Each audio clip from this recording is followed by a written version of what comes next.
मैं जूली हाजिर हूँ देश और दुनिया की ताजा तरीन खबरों के साथ। सबसे पहले नजर डालते हैं आज की प्रमुख खबरों पर। हजारीबाग में खाद्य सुरक्षा विभाग ने 1.3 क्विंटल मिलावटी पनीर और 40 लीटर मक्खन जब्त किया, परिसर सील। रांची में शुरू हुई ट्री एम्बुलेंस सेवा, 3000 से अधिक पेड़ों को मिला नया जीवन। झारखंड में मौसम ने बदली करवट, आज से कड़ाके की ठंड की शुरुआत। आज से शुरू हुआ बिहार का पहला सत्र, इस बार सदन में किए गए हैं 2 बड़े बदलाव। कमर्शियल एलपीजी सिलेंडर के दाम घटे, जाने नहीं दरें। विपक्ष के हंगामे पर पहले ही दिन लोकसभा की कार्यवाही स्थगित। शेख हसीना को लगा बड़ा झटका, जमीन घोटाले मामले में ढाका कोर्ट ने सुनाई सजा। साउथ की लोकप्रिय एक्ट्रेस सामंथा रुथ प्रभु ने रचाई दूसरी शादी। शतक के बाद विराट कोहली ने टेस्ट क्रिकेट को लेकर दिया बड़ा बयान। शेयर बाजार में तेजी, सेंसेक्स 286 अंक उछला, निफ्टी 26,280 के पार। अब खबरें विस्तार से।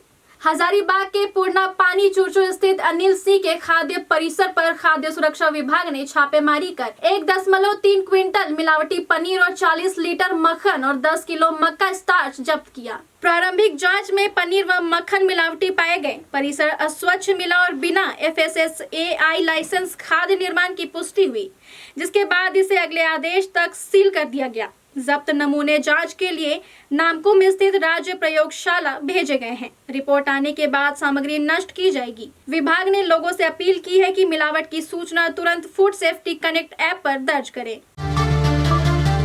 रांची में तेजी से घटते हरित आवरण को बचाने के लिए RKDF विश्वविद्यालय और CCL ने मिलकर ट्री एम्बुलेंस सेवा शुरू की है। यह मोबाइल यूनिट बीमार और कमजोर पेड़ों का इलाज करती है और यह अब तक 3000 से अधिक पेड़ों को नया जीवन दे चुकी है। एम्बुलेंस में मिट्टी सुधार उपकरण, जैविक कीटनाशक और आधुनिक डायग्नोस्टिक टूल मौजूद है। सूचना मिलते ही विशेषज्ञ टीम पेड़ का निरीक्षण, दवा, मिट्टी उपचार और छटाई जैसे 3 चरणों में इलाज करती है। परियोजना को अन्य शहरों तक विस्तार देने, ड्रोन और डेटा एनालिटिक्स से पेड़ निगरानी बढ़ाने और स्थानीय लोगों को प्रशिक्षण देने की योजना भी बनाई गई है। झारखंड में सर्दी ने रफ्तार पकड़ ली है। मौसम विभाग के अनुसार सोमवार से पूरे राज्य में तापमान में अचानक गिरावट दर्ज होगी और आने वाले दिनों में ठंड और तेज होती जाएगी। 3 से 4 दिसंबर के बीच न्यूनतम तापमान में 4 से 5 डिग्री की गिरावट की संभावना जताई गई है। इससे रांची, बोकारो, हजारीबाग, चतरा समेत ऊंचाई वाले क्षेत्रों में ठिठुरन बढ़ेगी। राजधानी रांची में तापमान में भारी गिरावट के आसार है और 4 दिसंबर तक न्यूनतम तापमान 8 डिग्री सेल्सियस तक पहुंच सकता है। सुबह के समय हल्का कोहरा और धुंध छाए रहने की उम्मीद है, जबकि दिन में धूप निकलेगी, लेकिन हवा में ठंडक के कारण सुबह शाम ठिठुरन महसूस होगी। अगली खबर बिहार से जुड़ी है। बिहार की 18वीं विधानसभा का पहला शीतकालीन सत्र आज से शुरू हुआ, जो 5 दिसंबर तक चलेगा। पहले दिन 243 नवनिर्वाचित विधायकों को प्रोटेम स्पीकर नरेंद्र नारायण यादव शपथ दिला रहे हैं। 2 दिसंबर को नए स्पीकर का चुनाव होगा, जबकि 3 दिसंबर को राज्यपाल दोनों सदनों को संबोधित करेंगे। इस बार विधानसभा पेपरलेस बना दी गई है और हर सीट पर टैबलेट व सेंसर युक्त माइक लगाए गए हैं। सुरक्षा के लिए परिसर में 800 जवान तैनात है और पूरे क्षेत्र में बैरिकेडिंग की गई है।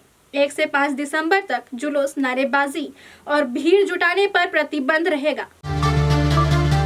अब एक काम की खबर। 1 दिसंबर 2025 से देश भर में 19 किलो वाले कमर्शियल LPG सिलेंडरों के दाम घटा दिए गए हैं। इंडियन ऑयल के अनुसार दिल्ली और कोलकाता में कीमतें 10 रुपए कम हुई हैं, जबकि मुंबई और चेन्नई में 10.50 रुपए की कमी आई है। नई दरों के बाद दिल्ली में कमर्शियल सिलेंडर 1580.50 रुपए, मुंबई में 1531.50 रुपए, कोलकाता में 1684 रुपए और चेन्नई में 1739.50 रुपए में मिल रहा है।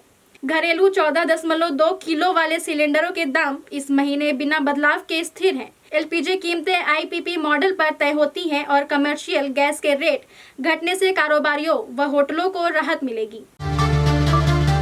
अब बढ़ते अंतर्राष्ट्रीय खबरों की ओर। 1 दिसंबर से 19 दिसंबर तक चलने वाले संसद के शीतकालीन सत्र की शुरुआत हुई। 18वीं लोकसभा और 269वीं राज्यसभा में कुल 15 बैठकें प्रस्तावित है। सत्र शुरू होने से पहले प्रधानमंत्री मोदी ने संसद भवन के हंस द्वार पर मीडिया को ब्रीफ किया, लेकिन जैसे ही लोकसभा में प्रश्नकाल शुरू हुआ, विपक्ष ने SIR मुद्दे पर नारेबाजी शुरू कर दी। हंगामे के कारण कार्यवाही 3 बार स्थगित हुई और दोपहर 3 बजे तक स्थगित रहने का फैसला हुआ। विपक्षी दल एसआईआर रिवीजन वापस लेने और 12 राज्यों में चल रहे एसआईआर को बंद करने की मांग कर रहे थे, जिसके कारण लोकसभा की कार्यवाही कल सुबह 11 बजे तक के लिए स्थगित कर दी गई है। अब बढ़ते अंतर्राष्ट्रीय खबरों की ओर। बांग्लादेश की उपपदस्थ प्रधानमंत्री शेख हसीना को जमीन घोटाले मामले में ढाका कोर्ट ने सजा सुनाई है। आरोप है कि प्रधानमंत्री रहते हुए उन्होंने सरकारी अधिकारों का दुरुपयोग करते हुए पूरबचल के सेक्टर 27 में 6 प्लॉट अवैध रूप से अपने परिवार के नाम आवंटित कराए, जो 1969 के लैंड अलॉटमेंट नियमों का उल्लंघन है। इस मामले में उनकी भांजी और ब्रिटिश सांसद ट्यूलिप सिद्दीक भी दोषी ठहराई गई हैं। एंटी करप्शन कमीशन द्वारा हसीना अब तक 4 मामलों में दोषी करार दी जा चुकी है। हाल ही में उन्हें अन्य मामलों में 21 साल की सजा भी मिल चुकी है।